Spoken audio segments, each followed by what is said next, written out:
Oh, I thought of a really good video for you today on Teaching Tuesday that I really am excited to talk about. And so I'm Heidi Rain, by the way, for those of you who don't know, life coach for people who are um, ready to move on from self-sabotage, any kind of dysfunctional behavior, any kind of basically just dysfunction in general, or people who really want to take their lives to the next level. And I want to talk about a specific challenge that a lot of people have that I work with, and I know that I wrestle with as well. And hopefully it's going to be super, super helpful for you today, okay? When to know the difference between when to suck it up and when to pack it in. So a lot of the people that I work with grew up in pretty dysfunctional situations, right? It wasn't perfect. There was a lot of chaos, some more chaotic than others. But what I noticed for sure is like there are a lot of qualities that come from that aren't so great, right? But there are a lot of really great qualities that come from that too, like perseverance, resilience. And one of the things that I know for sure is that we are people who you want to have if the ship's going to go down, right? Because we know how to withstand crap. In fact, if it's a shitstorm, we got the umbrella, honey. We're cozy. We're like, oh, it's raining shit. Oh, fantastic. I know what this looks like. We're very familiar. We know how to grab the oars and, if the ship's going down, we'll pile everybody into our boat. So we know how to withstand a lot of crap, right? Hopefully this is going to be very helpful for you today. So just because you know how to function in the shitstorm, or you know how to be resilient, or you know how to persevere or put up with a lot of things that a lot of other people don't know how to put up with, like entitled people aren't your bag. You don't get that. You're like, honey, I don't understand what this entitled thing is, because where I come from, nobody owes you anything, right? You have to work for everything. So that's kind of a good attitude to have, but it can also be very hurtful for you if you're on the fence about knowing when to stay in there and suck it up, or when to pull the trigger, pack it in, and call it a day. And I'm going to talk about the two times and how you can tell the difference. I used to crew the fire team for Tony Robbins, and it's something so rewarding about building fire lanes where thousands of people are going to storm across hot coals, and knowing that you have a part of that, right? And you're going to help everybody accomplish this like breakthrough experience in their life. It's so super cool. But I'm going to tell you something, that experience sucks.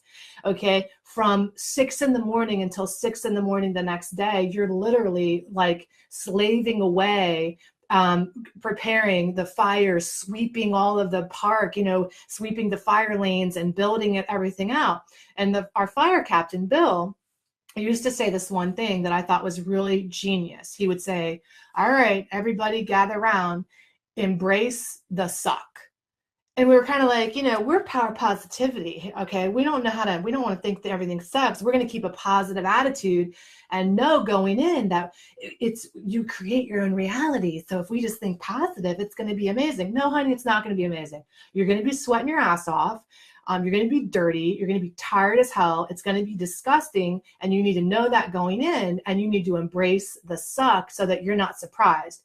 So there is a benefit actually of lowering your expectations in that way. Last night I did a boot camp with my husband. I knew going in, I was going to embrace the suck, right? That it was going to be terrible. I had that opinion going in. My husband's not that guy. He's like, let me think positive. But let me tell you a little secret. He's going to kill me for telling you this. I went in knowing it was going to suck. I lowered my expectations, thinking I was going to have a hard time. And that was an environment that was beneficial for me, because I actually was able to do that class with no problem, because I prepared. I knew I'm not going to have any fun. I'm not going to enjoy it. So it's beneficial in situations like that to embrace the suck. When do you embrace the suck? When it's something at the other side of it, it's going to benefit you. You're going to come out the other side a better person. You're going to come out of the other side knowing more about yourself. You're going to power through the hard things, right? You need to get through the dirt, so that you can wade through the muddy water. So when it settles, you can settle down and see everything clearly, right? That's when you have to do the hard things. Hire a coach, go to the gym, When, okay, that's beneficial, right? We know it's going to suck, and that's okay. It's like the people come into treatment expecting it to be super fun. No, it's going to suck, okay? And if it doesn't challenge you, it won't change you. So some things are supposed to suck, and that's okay. What's not supposed to suck? When do you say, oh, because I'm an expert at holding the umbrella in the shitstorm and knowing how to survive, when is that a liability instead of an actual attribute? Well, when not to embrace the suck and when to pack it in is when it's actually, you're not coming out a better person on the other side. You're coming out more depressed, more stressed, more depleted, less happy than you've ever been in your life, but you keep hanging on in the hopes that if you suck it up long enough, they're going to see your value. Something's going to change. The light bulb's going to go off in that man, and he's going to look at you and go, you're the best thing that ever happened to me eventually. If you suck it out, you suck it up in that job long enough, eventually the boss is going to go, you know what? Surely you deserve a raise after all these 20 years. I'll be damned. It ain't going to happen. All right. So if you keep hoping and you're hanging on and you're sucking it up because you're expecting somebody else to change, that's not when to suck it up. That's when to pack it in. That's when to say, hold on a minute. I'm hanging on because you know what? Your worthiness is in the way. When you're hanging on and you're sucking up and powering through, you get your self-esteem because you say, look what I can handle. I can handle all your bullshit and come back for more. Ain't I swell? Not really. It just means you're a glutton for punishment, okay? But why do we do that? Why do we say, well, okay, Heidi, I get it. I know when to suck it up and when to pack it in. You suck it up when you're going to come out of the other side a better person. You know that you're doing this for you, and you pack it in when you're hoping somebody else will change. Somebody else will realize your value. You're worse off at the end of the day instead of a better person. You're more depressed, more overwhelmed, more depleted. Why don't you pack it in? If you know that you're feeling that way, why don't you pack it in? It's because there's a belief somewhere that if you leave that relationship that isn't meant for you, nothing better will come along. You're selling yourself short. It's your lack of esteem and belief in yourself that makes you settle, and you call yourself resilient instead, or it gives you a false sense of self-esteem, all right? It's not working for you. It's actually taking what little esteem you have and smushing it into the ground. Look, I can withstand. Stop it. Okay? It's time for you to pack it in and call it a day. Where in your life do you need to stop settling? There are times in life it's appropriate to lower your expectations. A workout class, okay? A networking event where you might meet one person. It's appropriate to lower your expectations in some areas of life. And others, honey, you need to raise your standards. Where do you lower your expectations and where do you raise your standards? You lower your expectations when it comes to other people, okay? When it comes to other people, changing, fulfilling you, making you feel happy, realizing your value, understanding that that you've stuck around all these years like there's a prize for ride or die. It's called vehicular manslaughter, honey. There is no prize for being a ride or die. There is no prize for that.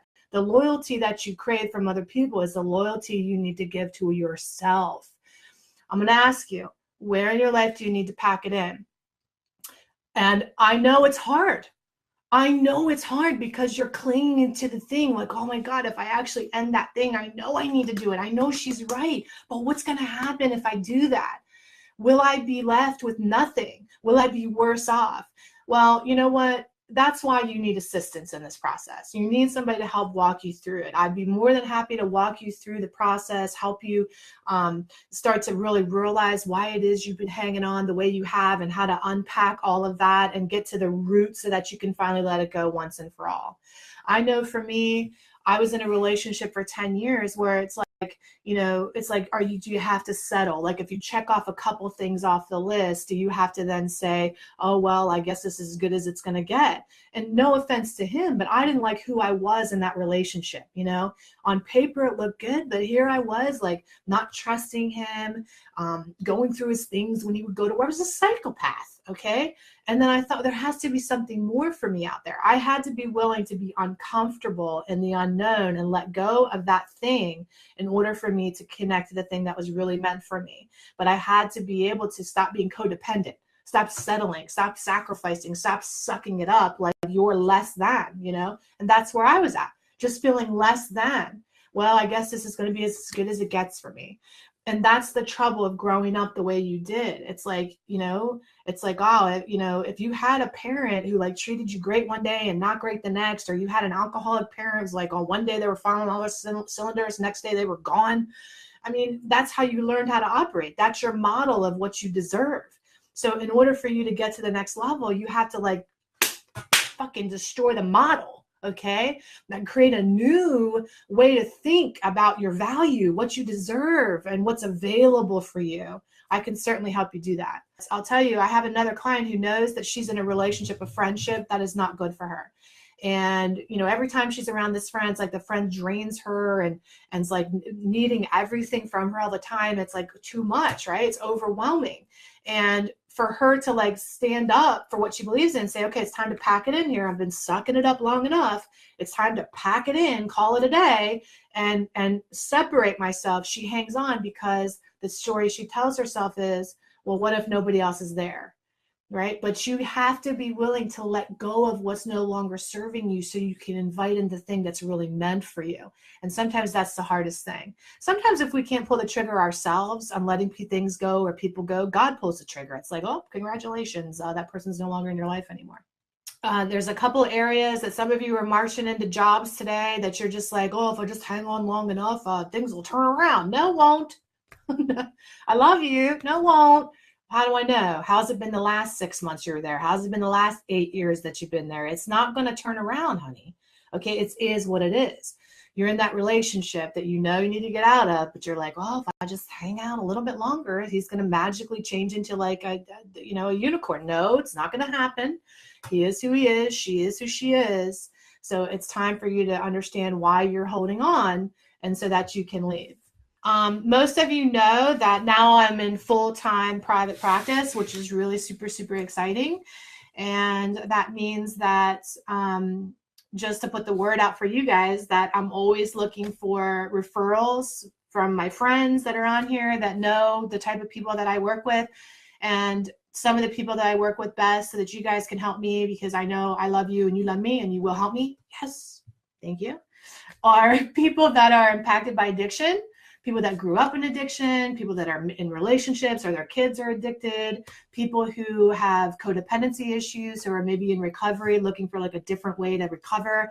Maybe they kind of are in and out and they want to like finally put it to bed for good and stop binging or stop hurting themselves. And so now they need to realize how to raise their self-esteem and put the codependency in the past. I'm also helping people who want to become life coaches as well and learn to speak their own truth and clarify their own messages. So lots of people to be helped. I appreciate you guys put the word out for me. That's very helpful for me. All right. I love you very much. I hope you have a great day, and bye.